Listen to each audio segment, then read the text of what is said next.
ఈ మేడారం పోయే భక్తులకి ఒకటే విజ్ఞప్తి ఉంది. ముఖ్యంగా మన వరంగల్ కమిషనరేట్ సైడ్ నుంచి చాలా మంది భక్తులు వెళ్తారు. అట్లాగే హైదరాబాద్ నుంచి వచ్చే భక్తులు వాళ్ళు కూడా వరంగల్ రూట్ లోనే వెళ్తారు. అట్లాగే వీళ్ళు కాకుండా మనకి భూపాల్పల్లి సైడ్ నుంచి, కరీంనగర్ సైడ్ నుంచి, కాటారమండల్ ఆ రూట్స్ నుంచి కూడా వస్తారు. అట్లాగే ఏటూరు నగరం నుంచి, ఛత్తీస్గఢ్ రాజ్యానికి సంబంధించిన వాళ్ళు భక్తులు అక్కడ నుంచి, లేకపోతే ఖమ్మం సైడ్ నుంచి, అటు సైడ్ నుంచి కూడా వస్తారు. సో ఇది 4 రోజులు జరిగే పండుగకి సందర్భంగా కొన్ని విజ్ఞప్తులు ఉన్నాయి. ఒకటేటి భక్తులకు రిక్వెస్ట్ ఉంది, ఇది అంతా కూడా అది ట్రాఫిక్ అంతా కూడా స్మూత్ గా నడపడానికి, ఎవరైనా కూడా ఎలాంటి కూడా ఇబ్బందులు కలగకుండా చూసుకోవడానికి దయచేసి ఎక్కడ కూడా అది రాంగ్ డ్రైవింగ్, ర్యాష్ డ్రైవింగ్ ఎక్కడ కూడా చేయకండి. లేన్ లో మీరు ఏదైతే పోతున్నారో ఆ లేన్ లోనే వెళ్తూ ఉండండి. ఎందుకంటే మీరు అనవసరంగా ఓవర్ టేకింగ్ చేస్తే ఎవరైనాకి, లేకపోతే ఎక్కడైనా ఓవర్ స్పీడింగ్ చేస్తే, ర్యాష్ గా చేస్తే, అది ఒకటి చేయడం వలన అది అక్కడ చిన్న ట్రాఫిక్ జామ్ కాకుండా చాలా పెద్ద జామ్లు అయిపోతుంది. దాని తర్వాత కూడా ఉన్న వెహికల్స్ అవన్నీ కూడా ఆగిపోతాయి.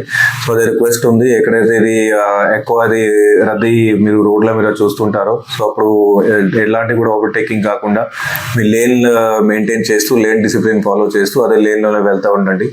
కొద్దిగా అది ట్రాఫిక్ అది స్లో అయ్యే ఛాన్సులు ఉంటాయి, ఎందుకంటే చాలా భారీ మొత్తంలో అక్కడ వెహికల్స్ వస్తాయి. అది కొంచెం ఓపికతో వెహికల్ నడుపుతూ ఉంటే ఎలాంటి కూడా ప్రాబ్లం ఉండదు. మీరు అది టైంలోనే అక్కడ గుడి దగ్గరికి చేరుకుంటారు, పార్కింగ్ ప్లేసెస్ కి చేరుకుంటారు. అట్లాగే ఇంకోటి రిక్వెస్ట్ ఉంది, మధ్యలో మళ్ళీ వేరే ప్లేస్లలో, షాప్లలో అది ఆపకండి. అది కూడా కొంచెం ఉంటుంది. అది దట్ షాప్లలో ఆపి సరుకులు తీసుకోవడం, అక్కడ పర్చేజ్ చేయడం. సో దానికి ఒకటి రిక్వెస్ట్ ఉంది, దాని ముందు మీరు బయలుదేరే ప్లేస్ దగ్గరనే మీకు ఏదైనా మధ్యలో అవసరం ఉంటాయో ముందే మీరు చేసుకొని మీ వెహికల్ దగ్గరికి పెడితే, సో మధ్యలో దారిలో మీకు ఏమైనా అవసరం ఉంటే అది మీరు అప్పుడు తీసుకోవచ్చు, ఎలాంటి కూడా ప్రాబ్లం ఉండదు. అండ్ అది తినేటప్పుడు ఖచ్చితంగా అది రోడ్ పక్కన తీసుకెళ్ళి ఖాళీ ప్లేస్ ఏదైతే ఉంటుందో, లేకపోతే హోల్డింగ్ ఏరియాస్ మనం చాలా వరకు పెట్టినాము, అక్కడే పోయి తినండి. రోడ్డు మీద ఎట్టి పరిస్థితుల్లో అది వెహికల్ ఆపుకొని అనవసరంగా వెయిట్ చేయించడం, అట్లాగే వెనకన్న వెహికల్స్ ని కూడా హోల్డ్ చేయడం అట్లాంటి ప్లేస్ చేయకండి. అట్లాగే మధ్యలో షాపుల దగ్గర అక్కడ కూడా వెహికల్స్ ఆపకండి, ఎందుకంటే ఇది మీరు వెహికల్ ఆపితే వెనక ఉన్న అన్ని కూడా అది వెహికల్స్ జామ్ అయిపోతే మొత్తం ట్రాఫిక్ జామ్ ఉంటుంది. అట్లాగే ఇంకోటి రిక్వెస్ట్ ఉంది, ఎట్టి పరిస్థితుల్లో డ్రంక్ డ్రైవింగ్ అనేది చేయవద్దు. ఎవరైనా కూడా తాగి మైకంలో ఉన్నారు, సో మీకు వేరే ఎవరైనా డ్రైవర్ ఉంటే వాళ్ళని ఏర్పాటు చేసుకోండి. లేకపోతే ఆర్టీసీ ద్వారా చాలా వరకు బస్సులు కూడా వాళ్ళు నడుపుతున్నారు, అవి బస్ ఫెసిలిటీ అది మీరు వాడుకోవచ్చు.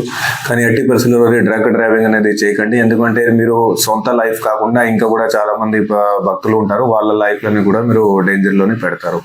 సో ఇవి రిక్వెస్ట్లు కొన్ని మా తరఫు నుంచి ఉన్నాయి, పోలీస్ సైడ్ నుంచి ఉన్నాయి, వరంగల్ పోలీస్ కమిషనరేట్ సైడ్ నుంచి ఉన్నాయి.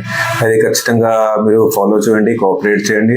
అట్లాగే అక్కడ ఆన్ డ్యూటీ ఎవరైతే ఆఫీసర్స్ ఉంటారో వాళ్ళు మీకు ఇది వన్ సైడ్ ఓన్లీ ట్రాఫిక్ ఎలా ఉంది, లేకపోతే ఇది పార్కింగ్ ఏరియా ఉంది, హోల్డింగ్ ఏరియా ఉంది, అక్కడ ఆన్ సైడ్ వాళ్ళు మీకు ఏదైనా నిర్దేశాలు ఇస్తారు, ఖచ్చితంగా అది దయచేసి ఫాలో చేయండి, కోఆపరేట్ చేయండి. అది అందరూ భక్తులకి కన్వీనియన్స్ కోసం, అందరికీ సౌకర్యం కోసం ఉంది. అందరికీ కూడా అది అంతా కూడా భక్తి శ్రద్ధతో అన్ని కూడా దర్శనం కంప్లీట్ అయిపోవాలని అది మా ఉద్దేశం ఉంది. సో అది దానికోసమే పని చేసినాం, కానీ మీ సైడ్ నుంచి కోఆపరేషన్ కావాలి. Thank you very much.